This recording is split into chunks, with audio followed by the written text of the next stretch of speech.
is our political culture. We believe that our focus should be building institutions, institutionalizing our governance, institutionalizing our politics, institutionalizing our accountability, and institutionalizing all the oversight responsibilities and our progress. What do I mean by this? On one side, we believe we must build our politics around political parties. We've painstakingly been part of building national political parties. I was a member of KANU when KANU was a national political party. I was a member of ODM when we built it as a national political party. I participated in building Jubilee as a national political party. Today, we have built the largest, most popular political party, the United Democratic Alliance, and we have built the largest, most popular political formation with our partners in NC and partners in Fort Kenya under the Kenya Kwanza Alliance. On the other side, many believe that politics should be built around personalities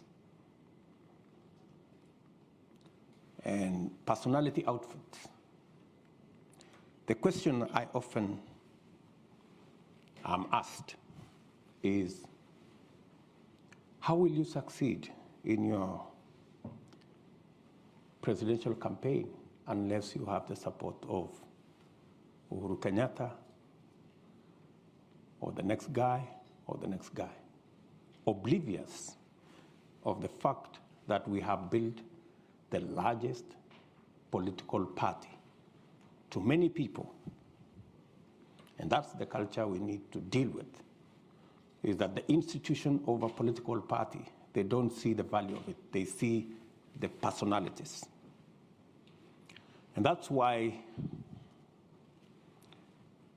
the contest in this election is, on one side, we have the team that I belong to, the team that I lead. We believe that this contest should be framed around a national political party and a national political movement rather than on personalities and individuals. Number one, we believe that we should build our politics around an accountable executive and an accountable government with clear demarcations of the opposition and the government. Our competitors on the other side seem to have blurred lines between what is government and what is the opposition. The result which you see today in Kenya, there is no government and there is no opposition. Today in Kenya, you have a mongrel of a governance system. You don't know whether it is the government that is in the opposition or the opposition is the one that is in government. Today, the leader of the opposition is a project of the system and the deep state of government. And unfortunately, the leader of what is supposed to be the ruling party is actually a squatter, or is it a refugee, in the opposition party. So we have quite a situation. And it's because of that that we believe we must not build our politics around individuals. We must build our politics around institutions. If we had built our even engagements around political parties, we wouldn't have ended in the situation that Kenya is in today, where we have opposition members chairing government committees. We have the leader of government being the foremost supporter of the leader of opposition.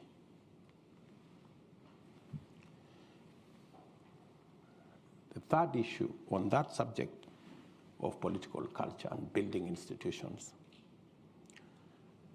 Today, anywhere in Kenya, people will tell you the fight,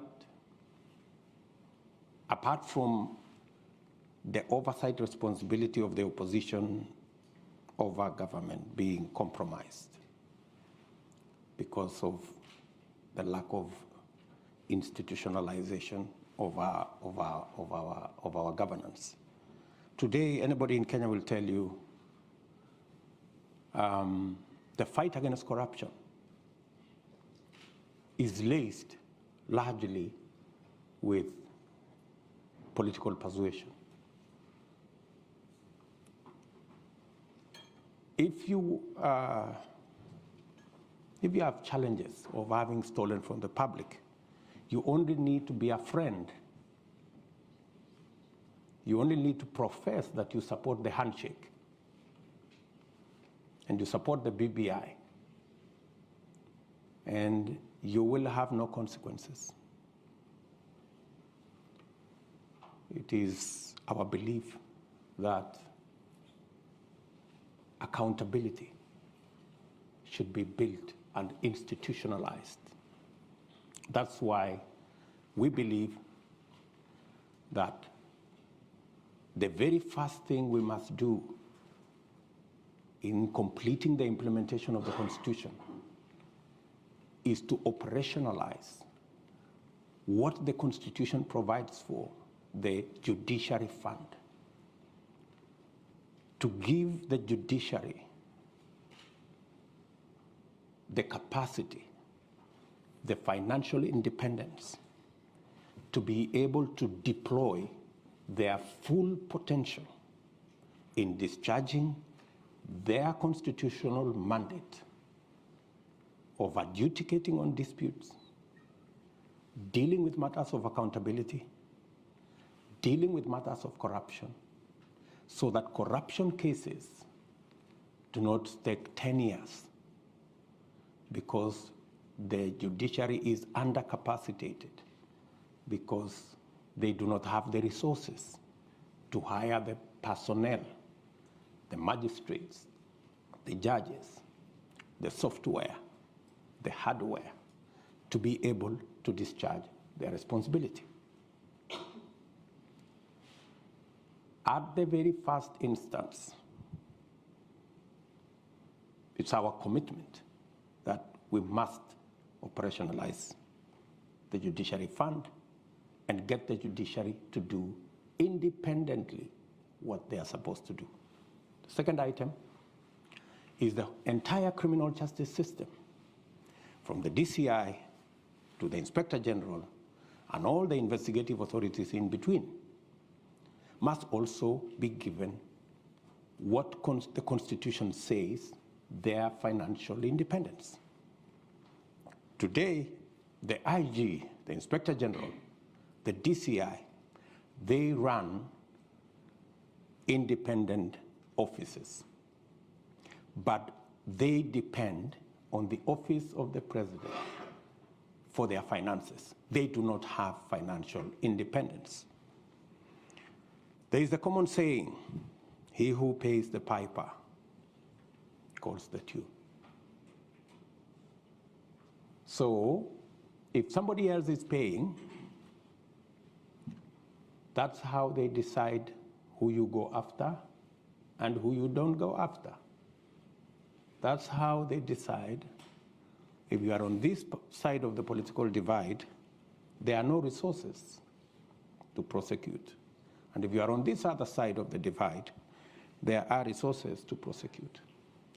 We believe the criminal justice system should be truly independent by not just having constitutional independence, but having financial independence to discharge their responsibility. Institutions, institutionalizing the fight against corruption, institutionalizing accountability, institutionalizing oversight. That way, we will be on the trajectory of getting Kenya where we want. So, what's on the ballot? Those of us who believe we should institutionalize our politics along political party lines, institutionalize accountability by having clear separation between the opposition and government, institutionalizing the fight or accountability by making sure that the judiciary is independent, the institution of the criminal justice system is independent, not just by constitution, but financial and operational independence as well, rather than build these around personalities who then become subjective and who then become biased, and we end up in the place we should not be. Finally, in the ballot, we have driven the economy right to the heart of this contest. And we are looking at democratizing the economy of Kenya. And that is why, with our partners in ANC and Ford Kenya, we have built an economic model around this election that gives us opportunity to expand and make sure that our economic model is inclusive. Make sure that the millions of our citizens who are today locked out of the economic cycle because they have no jobs, 4 million of our young people out of school, out of college, out of university, have no jobs, and it's not going to be business as usual. How are we going to do it differently? We're going to deliberately, and I could give examples later, deliberately invest in areas that are labor intensive, that create jobs, so that we can deal with the challenge of unemployment and create inclusivity. Number two, 80% of all our business is in the space of micro, small, and medium enterprise.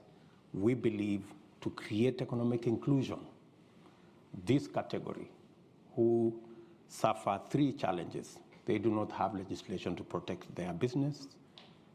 They have challenges in the environment in which they operate. And when I say in the environment in which they operate, even huge corporates in Kenya will tell you they have a wall of licenses, 10 licenses, 15 licenses that they have to suffer before they can get their business up and running.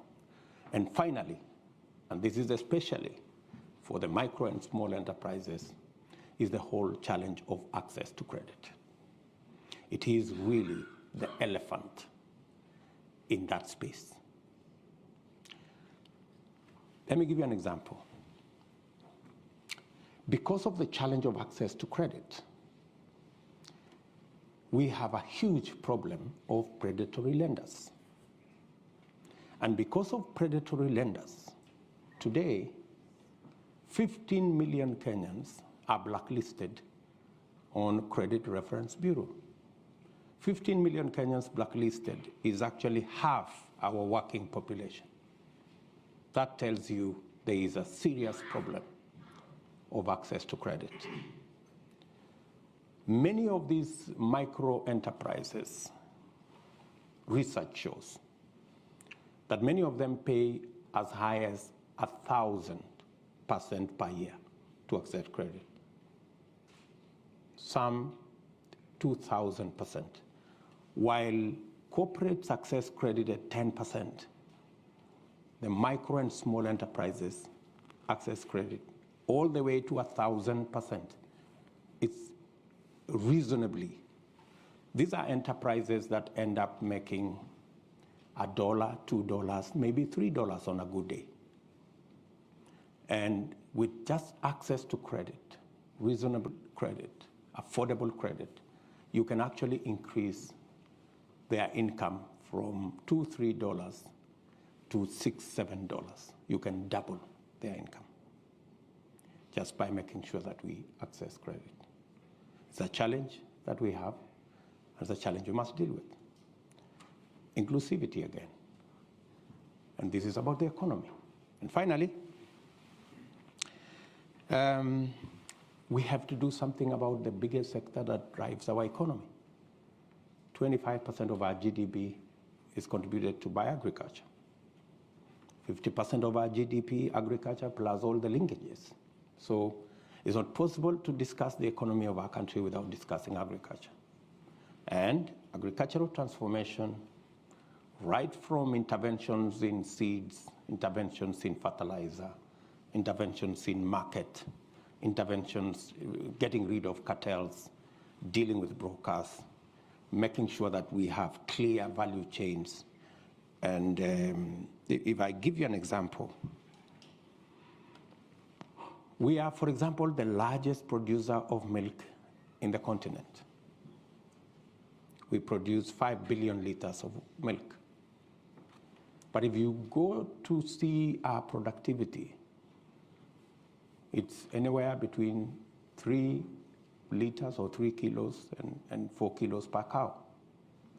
Same cow, same farmer, with a little bit of input on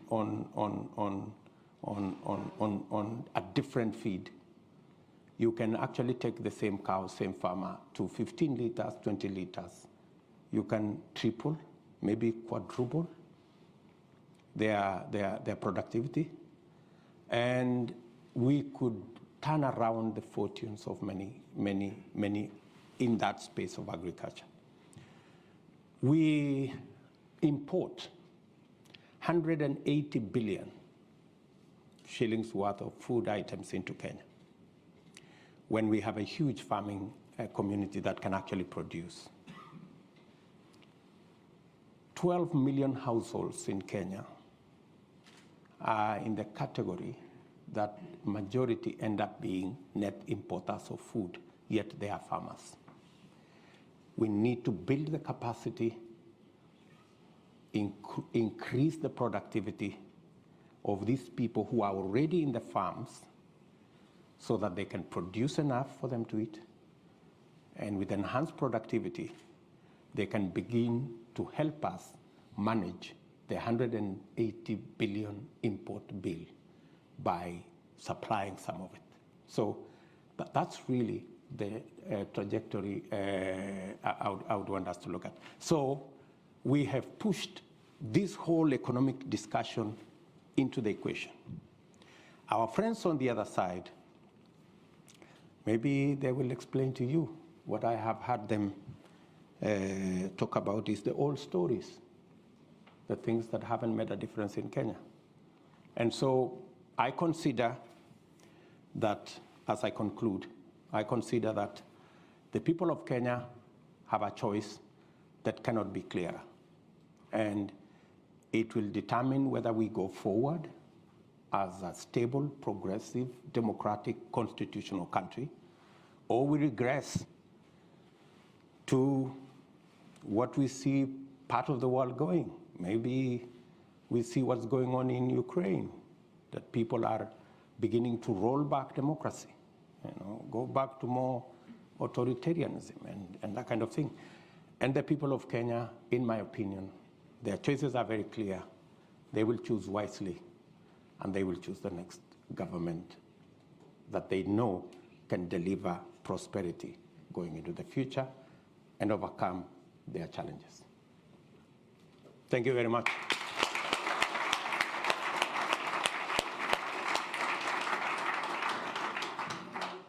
So for those of you on Zoom, just a reminder, that was His Excellency Dr. William Ruto, Deputy President of Kenya, discussing the opportunities and the outlook for change arising from August's elections that are coming up in Kenya, and sharing his vision of a bottom-up economic model for Kenya's long-term prosperity. Just a reminder to everybody in this room that this event is the first of a series of events that we're organising at Chatham House on Kenya's 2022 elections and political developments. And next week, we will be advertising shortly. Raila Odinga will be speaking here also. So, if you want to ask questions, we're going to do this two ways. One is there's roving microphones in the room, and I'll start off that way. But we're also, via Zoom, receiving questions from all over the world. So if you want to ask a question and you're on Zoom, please use your Q&A box function to indicate that. And I will also see if I can invite some of those who are on Zoom to ask their questions verbally, but I'll also summarize some of those that are coming in.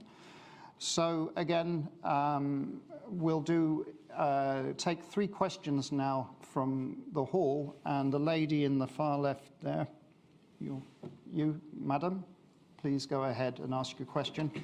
Thank you. Deputy President, we'll take questions in 3s, so if you just take down Your Excellency, Deputy President of Kenya, distinguished guests, Dr. Alex, my fellow Kenyans, first I say karibuni to our guests, and Jambo. So, Mr. Deputy President, I've got 2 questions. First of all, let me just say, my name is Rosemary Adigor, and I'm the PR and Marketing Director for Azimio UK chapter. So I've got 2 questions for you. First, when you formed the government with His Excellency President Kenyatta, he treated you more like a principal. And in that case, you were given some of the most powerful dockets that, as any deputy president, we've never seen that sort of. So that was generosity from his part. But you also played because you also brought the number with you. So it was like this. So what I want to ask is, what are you going to do different, having seen the level of corruption, unprecedented corruption that engulfed our country to an extent whereby people can't even afford to buy milk, people can't even afford to buy even just oil. And yet we have people who they are just rolling in lots of money. They can have a car from Monday to Sunday. And Kenyans are starving.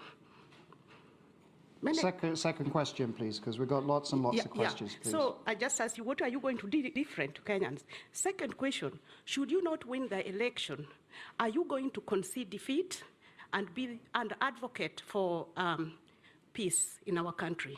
Because we know the story, and we are all eyes open. We are watching. Thank you. So thank you. And lastly, I just No, two. The lady in the middle here, please. Ahmed. Yeah, we'll go for 3 plus 2. Excellency, Deputy President, thank you for sharing with us your convictions. I am Nashwat Megwar, Head of Political Practice at Concerto Global Public Affairs. I have 2 questions. The first one is a more political one. As we all know, on 9 August, there are many risks for a fair election. So on which tools do you rely to ensure a fair, transparent and inclusive election, and how can the international community support you this way? The second question is more economic. How can the international investors plug to your bottom-up platform vision to create employment and value in Kenya? And how can they become, as you say, true hustlers for Kenya? Thank you very much. And there was one gentleman there, you, sir. Yeah. One question, please, because I want to try and get a diverse number of questions. Ladies and gentlemen, distinguished guest, His Excellency, my name is Lashan Lethbridge, and my question for you today actually is just, the one. Kenya's shared prosperity in the region of East Africa can only happen if Kenya protects its borders, and I'd actually like to hear your thoughts on the internal security of Kenya and its armed forces, and what your thoughts are to have a prosperous Kenya and a safe Kenya. Right. Thank you very much. Yes, I have been deputy president for 9 years. I don't know which dockets were given to me because when President Uhuru Kenyatta formed government after the election, we've always had one president. We've never had two. And the responsibility over government has never been shared between Uhuru Kenyatta and myself. Our first term, we ran a coalition government, but I can tell you there was no single opportunity where my party held a PG outside President Uhuru's party. We had one parliamentary group, one government, one program, and it was all clear. There were no dockets that were given to me. I didn't appoint no minister anywhere. Everybody was appointed by the President of Kenya. And the difference, maybe you could ask, is between our first term and our second term. In our first term, granted, I played my role as deputy president. The president assigned me many responsibilities, which I discharged with distinction from where I sit. And that is why, in our first term, we rolled out our plan to build the standard gauge railway. We have built 700 kilometers. I was part and parcel of the entire delivery plan. We set out to build 10,000 kilometers of tarmac road in Kenya. By June this year, in 3 months or so, we will have actually done 11,000 kilometers. I sat long hours with officials in government to design how that was going to happen. Same case to our TVET program. Same case to all the other programs that we delivered on our first term. And to demonstrate our success, we were re-elected in our second term with twice the margin we had been elected in 2013, clearly demonstrating that the people of Kenya were happy with our delivery. Unfortunately, in our second term, because of the political dynamics that came into play, the president told me that he wanted to do things differently. And he didn't want what had become normal in Kenya, that this was Ruto. He wanted a Uhuru. And I had a discussion, a candid discussion with him. And when he told me that's what he wanted, and he wanted to run this government because he wanted his legacy alone as the fourth president of the Republic of Kenya, I was not fussy about it, because he decided that whatever I did in the first term to coordinate the government programs, work on assignments that would consolidate our plan, he decided that he wanted somebody else to do it. And I didn't complain. So executive order number 1 came into force, establishing a different arrangement in government. And I had no quarrel with it, because that's how the president wanted to deliver on his second term. Unfortunately, the people who the president maybe gave that responsibility failed him, because the whole Big Four plan fell apart. The housing plan never took off. The universal health coverage never took off. The whole space on agricultural transformation faltered. And we didn't see any of that plan. In fact, at some point, it forced the president to change the plan. So we went away from the original plan of Big Four.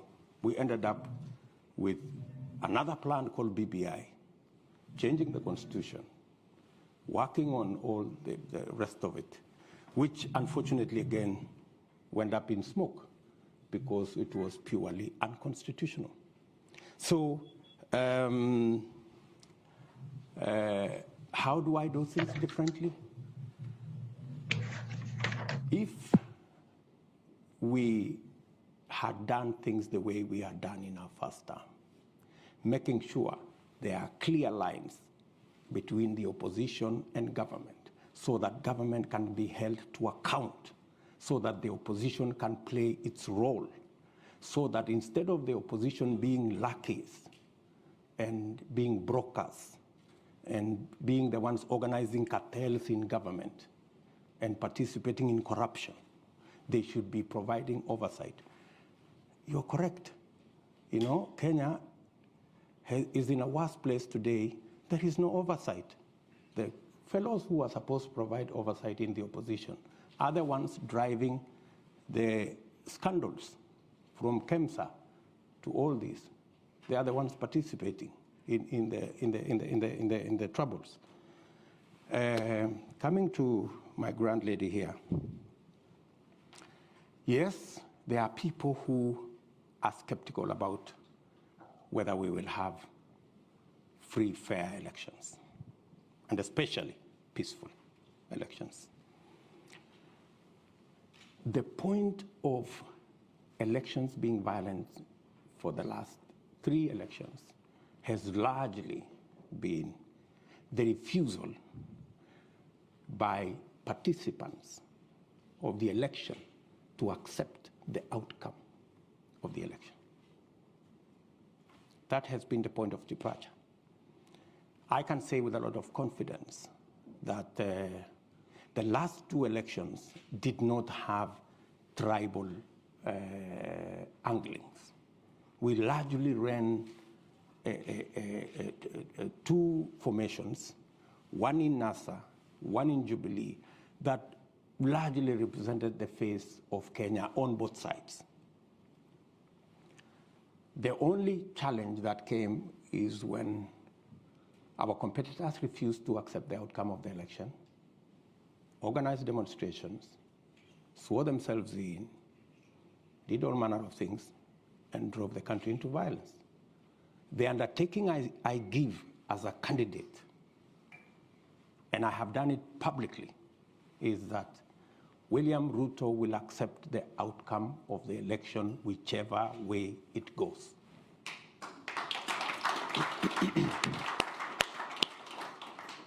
And I want all the other candidates to make the same commitment. They have not made the same commitment. They are dodgy about whether they will accept the outcome of this election. In fact, many on that side, it's in the public domain, have said they will rig the election, right?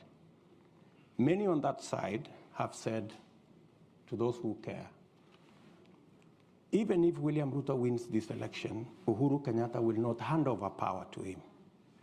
They've said that in public, right? So what we need is those of us as Kenyan leaders, the Kenyan public, and our friends in the international community to speak to all the candidates so that they can commit in public unequivocally that they will accept the outcome of this election.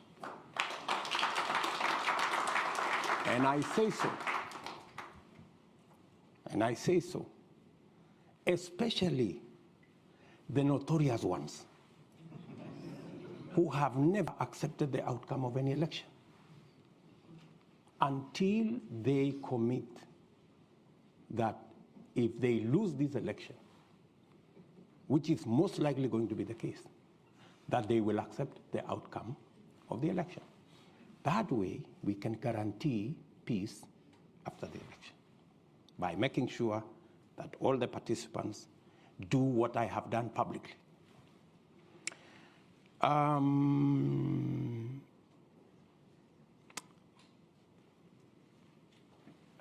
gentleman has talked about the whole security situation. Part of my engagement let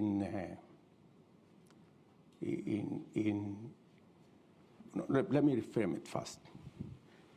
Addressing ourselves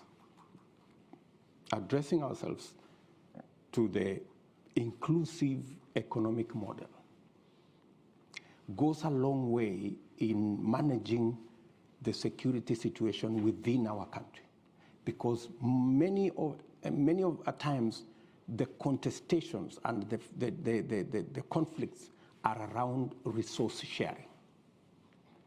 The sooner we address ourselves, increase the possibility of our pastoralists, make sure that we enable our pastoralists, enhance their productivity, enhance the productivity of our farming communities, build resilience, and make sure that we using the inclusive economic model, we carry everybody along.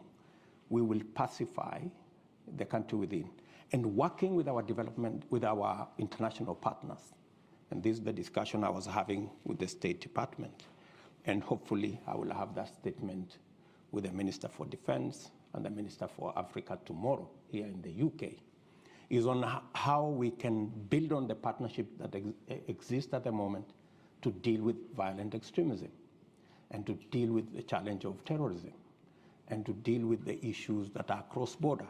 How we can build that alliance around AMISOM, around the partnership we have to secure not just Kenya, but to secure the region, so that we can make it available for investors and for partners to work with us in the progress of our country.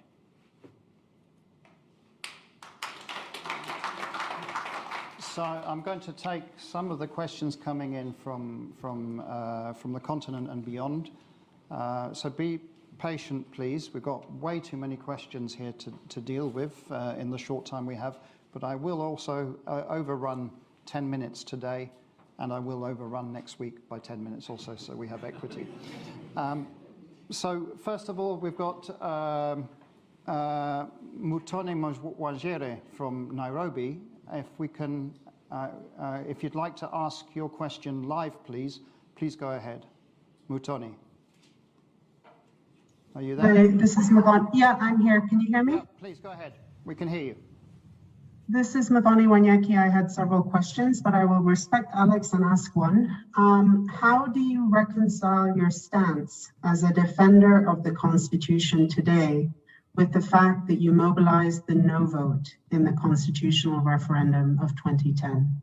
Thank you. Thank you, Mutoni. We also have a program here called our Common Futures Conversations. And so our next two questions will be from young members of that project. For your information, Deputy President, the Common Futures Conversations project at Chatham House is a centenary initiative. We celebrated our centenary in 2019 that uses a bespoke online platform to provide space for young people in Africa and Europe to share perspectives on key global issues and engage in policy makers. We've received many questions from them, and we've chosen two to ask their questions live to you. So first of all, I'd like to invite Salome Nzuku to ask the question. Salome, please go ahead. Thank you for the opportunity to ask this question. My name is Salome Nzuki. I am a founding member of the Common Futures Conversations community and also a Chatham House Youth Advisory panelist. Currently, I work at the Ministry of Foreign Affairs here in Kenya. Excellency Deputy President, how will you tackle violence against women, safeguard women's rights, and promote gender equality if elected as the 5th President of Kenya? Thank you. Thank you very much. And then the second question is from Daniel Orogo. Daniel, please go ahead. Hello, my name is Daniel Orogo. I am from Nairobi, Kenya. I am a member of the Chatham House Feature Conversation program, and I am a panelist in the political governance. Your Excellency, the Deputy President, President Kenyatta has admitted severally in different platforms that there is nothing he can do to fight corruption. In fact, he has, in one occasion, thrown up his hands on air and says that there is nothing he can do. What do you want me to do? So as part of the presidency that you have been part of, I am interested to hear how you have seen in your campaigns that you do not really articulate about corruption. And I've heard your presentation about the fund, about institutionalization. But I admit that it is coming until late that you too have been dodgy about your agenda about fighting corruption. Is it by default? And if so, what is your pragmatic agenda in tackling corruption under your presidency if you will be elected? Thank you so much. Thank you, Daniel. And the final question is from Uredo Makoji, which is one about tourism, I believe. Uredo, please go ahead. No? No, Uredo? Okay, maybe you answer those questions. Okay, maybe let me start with Wanyeki. Let me tell Wanyeki, I am a Democrat. And when you are a Democrat, when you participate in a contest and you lose or win, you must accept the outcome of that contest. We went to a referendum. Yes, I mobilized the no vote because I had misgivings about sections, not the whole constitution, sections of that constitution. But when the people of Kenya decided that this is the constitution they want to have, as a Democrat, I had to accept that this now is our document. And I have every right to defend the current constitution because it is the constitution of the Republic of Kenya, and I am a Kenyan. It is a paradox that William Ruto, who had misgivings about sections of the constitution, today is the defender of the constitution against the people who pushed for the adoption of the constitution, who today have become the biggest enemies of the same constitution. They want to mutilate the same constitution. And it has to take William Ruto to defend the constitution of Kenya. Isn't it an irony? I think the people on the other side have more questions to answer than I do. Salome. I quite agree with Salome that we must be even. We are the losers when we exclude women from the leadership of our nation. We have seen the value of women leaders. We have seen the contributions that they make. I have nominated no less than 4 women who have gone ahead to win elections because they've been given a chance to serve. So the more women, the more we provide opportunity for women to participate in leadership, the better for everybody. And that's why, even in the BBI process, I was against getting women from elected positions and making them nominees, of people, their friends, their relatives, their girlfriends, and all the rest of it. We must continuously provide a platform for women to be elected, for them to participate in elective politics. What are we doing? As a party, For every elective post, women pay for nominations half what men pay, as a rule. Number two, we have made it absolutely clear. It is in the rules of our party that any violence is an automatic ticket to disqualification, especially violence against women. So violence is a no-go zone in our party. Violence against women has the severest consequences because we need to provide the opportunity for women to participate in the leadership of our nation. And going forward, we will support the affirmative action components that ensures that representation progressively until we have parity on matters to do with gender becomes our part of our equation until we get everybody the opportunity to be elected. David, I don't remember what David was asking. Can you remind me, David? Corruption. Yes, good. David was asking about the subject of corruption.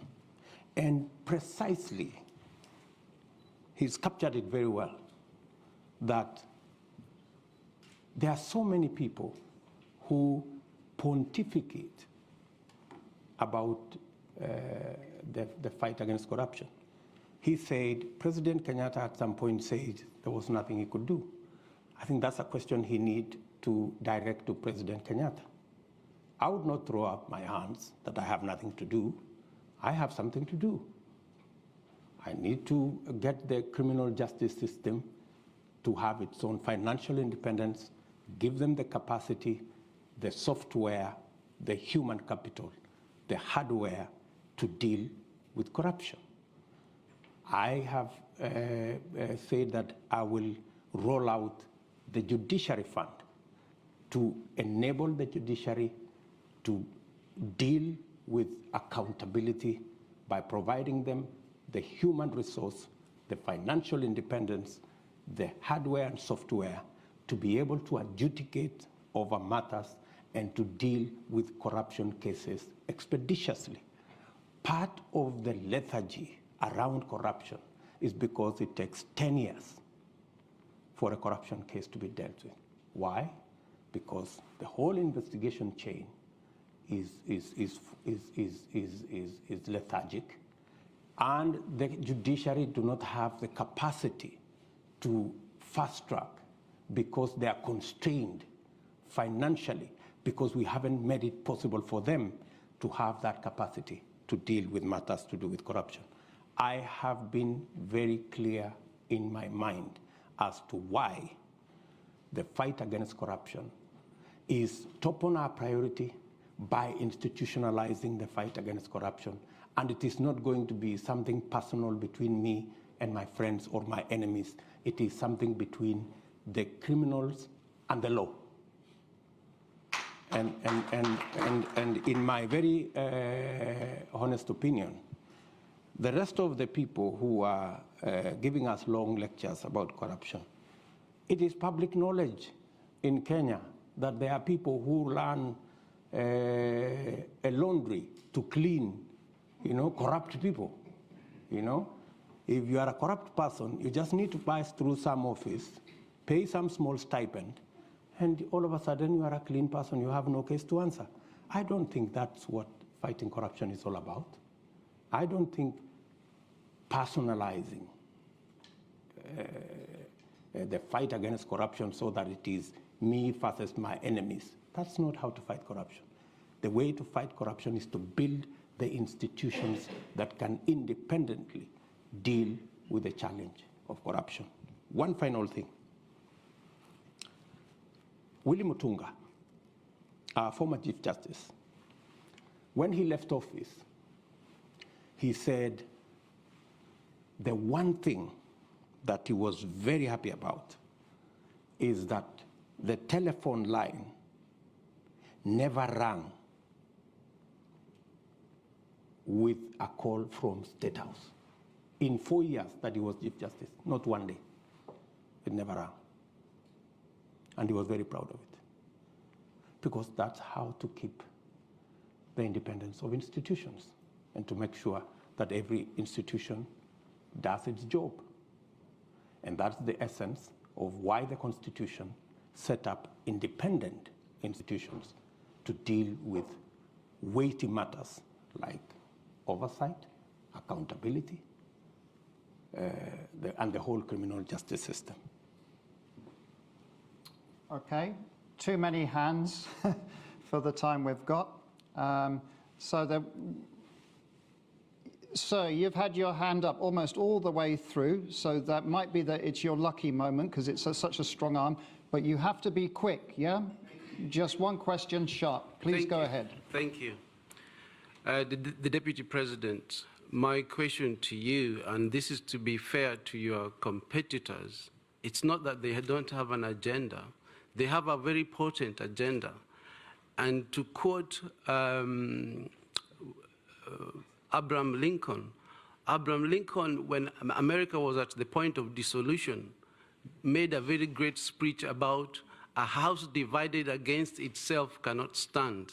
And as a man of faith, are you saying the unity call by your competitors is not worthy, seeing that Kenya has been divided since independence, and the presidency has been circulating amongst two tribes, and the unity call and the marginalization of Kenyans is not an agenda? You're saying it's an old story?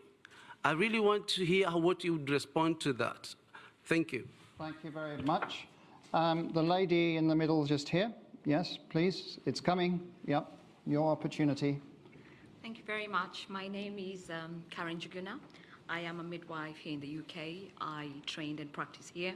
And my question is around health. Women's health and sexual reproductive health is an issue that's close to my heart. So I would like to ask, what are the plans for your government to tackle the high maternal mortality rate in Kenya? As you know, Africa as a whole, we contribute to 2/3 of maternal death in the world. And Kenya has its fair share.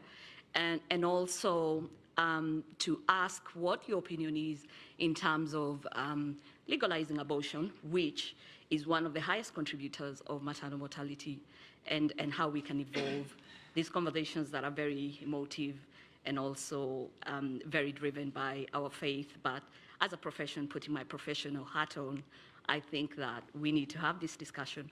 Women need to have choice, and also look at ways in how we can prevent women from dying from preventable causes. I know there's a lot of work that has been done by the Beyond Zero campaign, and it would be interesting to see how you can, what are your plans in terms of building on that and ensuring that no woman should die from preventable causes in childbirth. Thank you very much. And then the last question, and here's the gentleman there with the blue checkered top. Yeah, you, sir. Good afternoon. My name's Joseph Muchibi. Ladies and gentlemen, Your Excellency, welcome to London. First question. One question, please. We got no more time than that. One. Okay. Painstakingly has been a dominant word that you've used in explaining your role in political parties. Again, painstakingly, you formed the UDA. Political parties, ideally, are supposed to be the forum upon which public participation is effected for real politics to make sense. I feel for you, and I really feel let down because of how Jubilee tumbled. Because I had a lot of hope, expectation that Kenya was going to have a binary political competition point where ideas were going to be about Jubilee and NASA. that down the drain back to the tribal fiefdoms that are being created. Now the question is, you are on record as having formed or led the United Republican Party, URP. You stand on that podium and acclaim yourself a Democrat. So there is the Republican and the Democrat you. So now, Republican basically comes from republic, we the people. Democrat is about majority, minority having their say, having their way. Very clear definitions. I like to be very clear with how I define my questions and how I frame my issues. Now, the problem in Kenya is, or as it is, the parties as we have them are operating at the behest of the political leaders, briefcase parties, owners of parties. People do not have, because recently in one of the NDCs, a list came and names were mentioned and the question was put to the floor, yes, nays, yes, have their day, elections. Really? So now what commitment do we have from you that the party you're forming, the UDA, will be about elections and not people serving at your behest? Then, Mr. Sorry, Your Excellency. sorry. That's enough. We don't have any more time. No way. Yeah, okay. Deputy President, I've just got a few cluster of questions here, which I'm just going to summarize. Why don't I answer these ones first, and then you okay, and then we'll have that. So go ahead, okay. And then we'll do one final round. We can meet later. My good brother, I didn't get his name at the back, says, am I dismissing the calls of unity? By no means, no, I'm not dismissing the calls of unity. I just want a bit of honesty and decency around those calls. When we went and we were told that we were having the handshake and it was about the unity of the country, it never turned out that it was a conspiracy. It wasn't genuine. You know, what happened? There was no unity. There was no building bridge. There was nothing. What happened? The handshake destroyed Jubilee, the ruling party.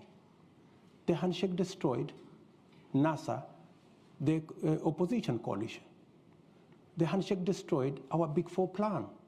We couldn't implement it. The handshake destroyed government as we knew it. There was no government, there was no opposition. We ended up in a conundrum that nobody knew who was in the opposition. So, as we call for unity, is it the unity of the leaders or is it the unity of the people? It is way different, because there is a push by our competitors that the unity they understand is that if you have 3, 4, 5 leaders from their communities deciding to work together, that is unity, and every Kenyan should be satisfied with it. We hold a different view. We believe that the unity of the nation will be built around getting everybody included, the inclusion, the political inclusion. That's why we are building a national political movement. That's why we are building a national political party. That's why we and our competitors and our friends, we are building a national political formation. Economic inclusion. It's not that when a leader has occupied an office, he has occupied an office on behalf of his community. No. It is the economic inclusion that will create the unity of the nation. And to speak to you directly,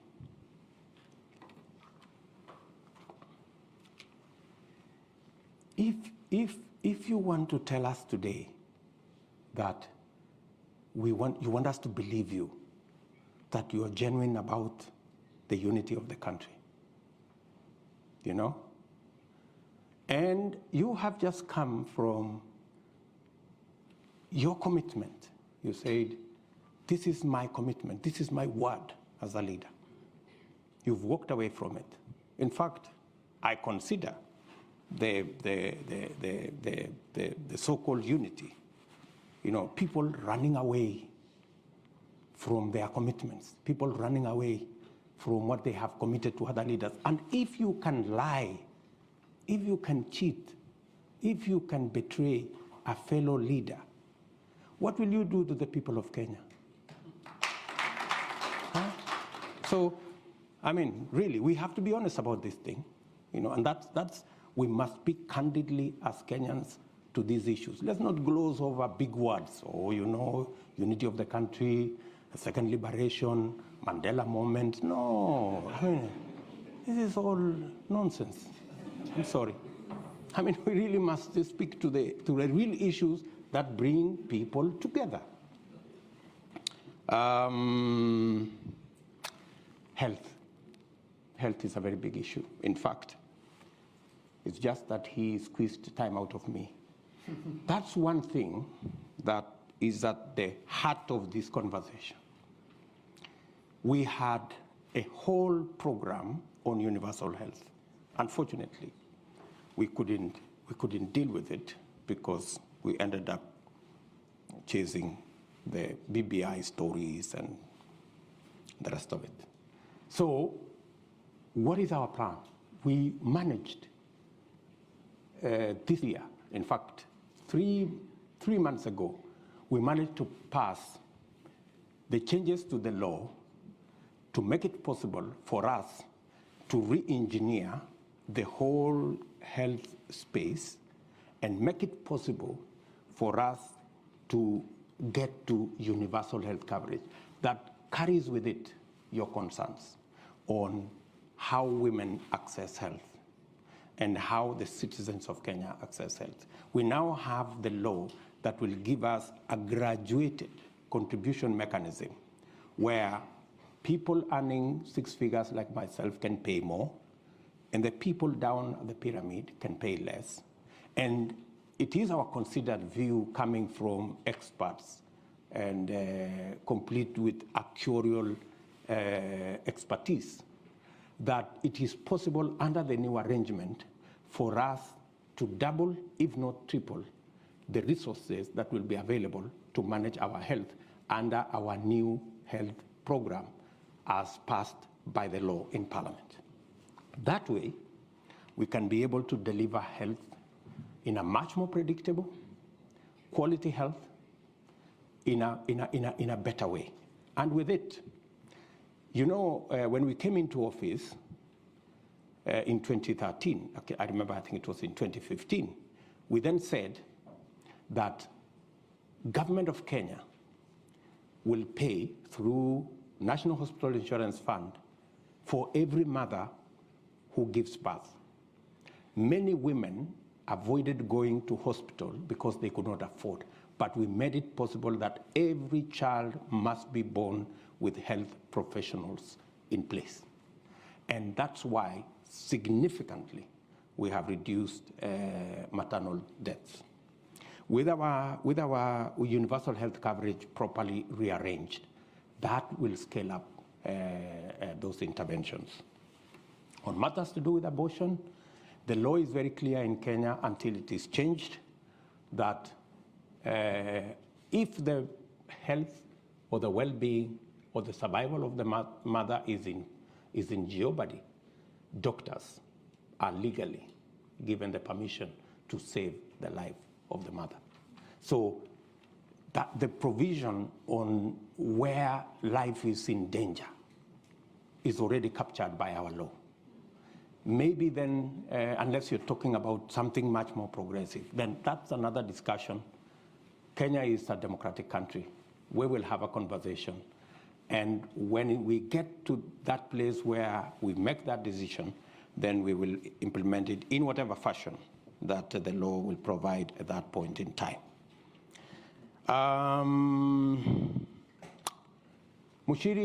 Mushibi, sorry, yeah, on what guarantees do we have to make sure that we are not transiting from this party and the parties are not democratic and that kind of thing.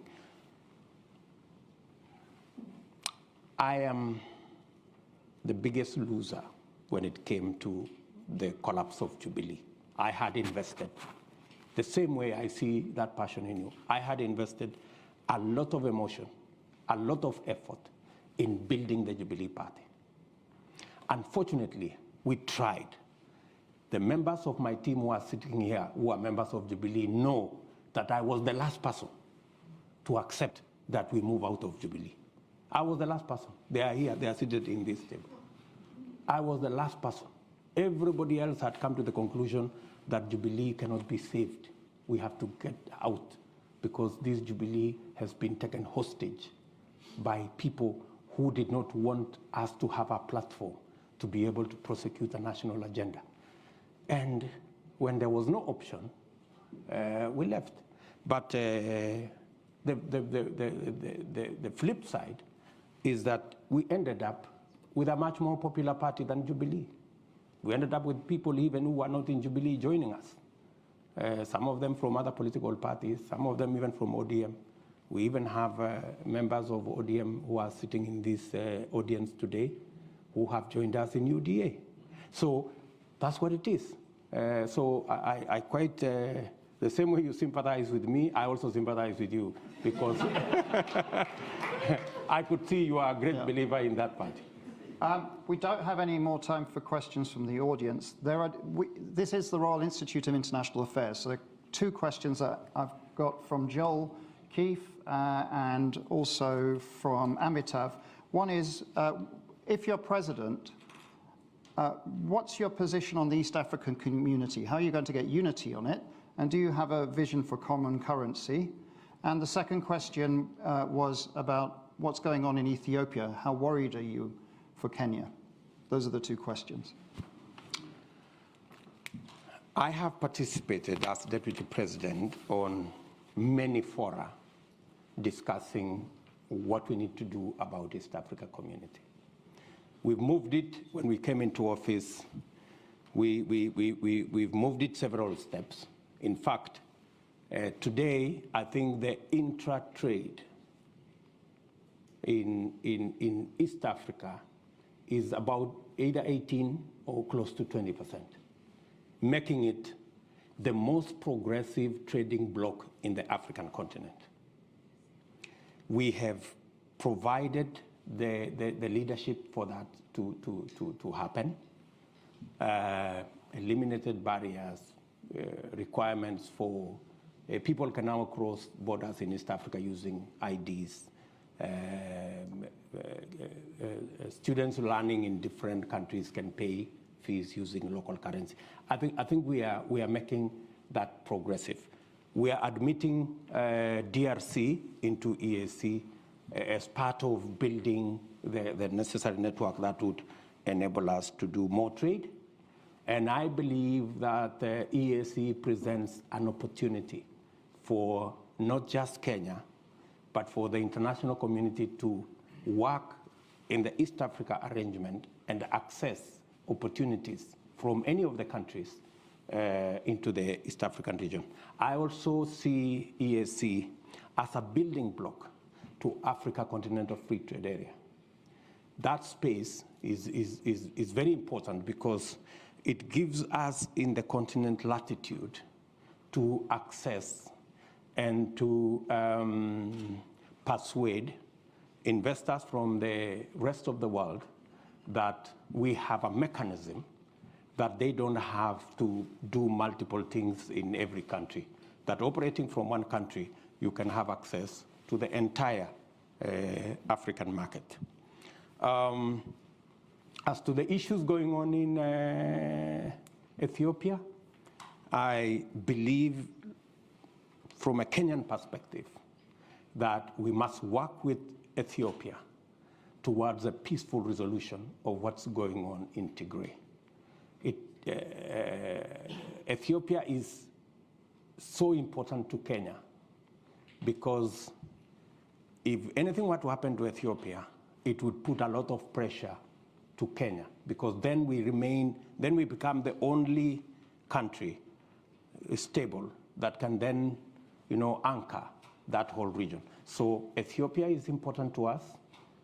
We have gone out of our way as a country to provide the mechanism for there to be a discussion, a dialogue, and possible a resolution of the issues in Ethiopia, so that together with Ethiopia, Kenya can begin to see how we can stabilize Somalia, complete the elections in Somalia, and make it possible for them to establish a government that we can work with, so that we can form the structures of government. With Ethiopia, again, work on South Sudan to complete the peace discussion there, so that we can also settle the government there, and also work with the Sudan, so that we can transit from the military to a civilian authority, again, to consolidate the whole of Africa and that region, so that we can have a peaceful neighborhood. Thank you very much. So first of all, first point, I want to apologize that we overran a bit. Your indulgence is much appreciated. We will overrun next week for the same amount. Secondly, you're of course all welcome to register for next week, so we'll be very happy to see you again. And also just to to tell you, in fact, the Deputy President mentioned the AFCTA. Well, we've got the the Secretary General of the AFCTA speaking at Chatham House at the end of this month, so we also hope that you'll come back and listen to that. And finally, most importantly, if we can all thank His Excellency Dr. William Ruto for being with us today.